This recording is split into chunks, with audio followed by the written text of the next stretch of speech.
Hello दोस्तों, मैं doctor Ghanshyam Yadav आज आप लोगों से बात करूंगा उस टॉपिक में जिसके लिए बहुत सारे नए डॉक्टर्स मेरे को फ़ोन करके पूछते रहते हैं और नए क्लिनिक जो खोलना चाहते हैं उनके लिए आज के ये वीडियो है। तो बहुत सारे लोगों का सवाल रहता है कि नया क्लिनिक इस्टेब्लिश कैसे करें, क्या क्या इसके लिए प्रोसीजर होते हैं, कहाँ कहाँ से डॉक्यूमेंट इकट्ठा करना पड़ता है। तो दोस्तों आज मैं ये बात डिटेल से बता देता हूँ ताकि आप सभी का काम आए। तो सबसे पहले तो आप जिस लोकेशन में क्लिनिक खोलना चाहते हैं वो ग्राम पंचायत है कि नगर निगम के अंदर आता है, उस पर डिपेंड करता है।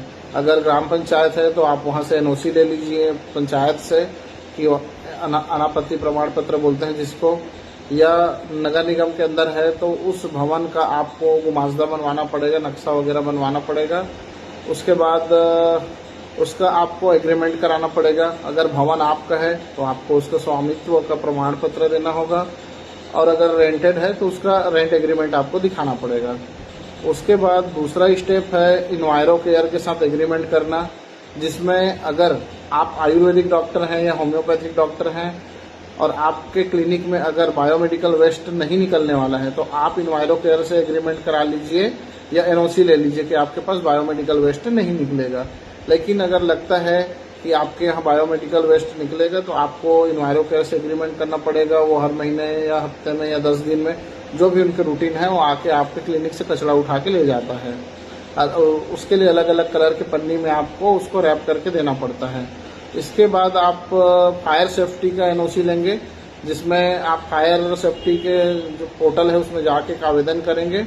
उसमें सब रहता है डिटेल, आपको फिल करना है कि कितना केजी का सिलेंडर आपको रखना है, फायर एक्सटिंग्विशर, अलार्म कैसा वाला रखना है, ऑटोमेटिक रखना है कि सिस्टम से जो चलने वाला है वो रखना है, वो डिपेंड करता है। उसके अलावा आपको फिर पर्यावरण विभाग में जाके आपको एक आवेदन करना है।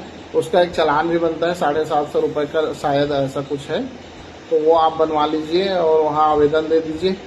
उसके बाद आप नर्सिंग होम एक्ट में जाइए, वहाँ ये सारे डॉक्यूमेंट जो भी अभी तक आपने पंचायत से लेकर पर्यावरण विभाग तक जितने आपने डॉक्यूमेंट लिया है वो सब को इकट्ठा करके वहाँ पे जमा भी करना है और एक ऑनलाइन आवेदन करना है।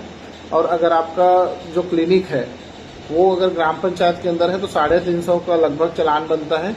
अगर शहर के अंदर है तो 700 या कुछ ऐसे कुछ रुपीस का चालान आपको बनेगा, वो जमा करना है। ये ऑनलाइन पूरा प्रोसेस ऑनलाइन है और आपको इसका हार्ड कॉपी जो है सीएमएचओ कार्यालय में जिस जगह के जिस शहर के हैं आप वहाँ पे आपको जमा करना पड़ेगा।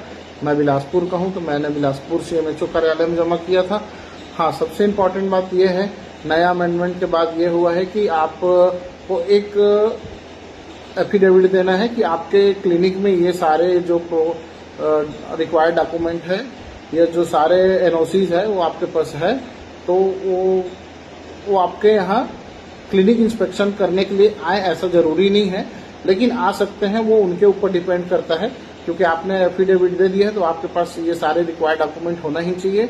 तो इतना करने के बाद आपको क्लिनिक के लिए पहले टेम्परेरी लाइसेंस तुरंत प्राप्त हो जाता है। उसके बाद जब भी इंस्पेक्शन करने आएंगे या अप्रूवल दे देंगे तो आपको परमानेंट लाइसेंस भी जनरेट हो जाता है। Thank you. और अगले जानकारी के लिए और कुछ आपको जानना है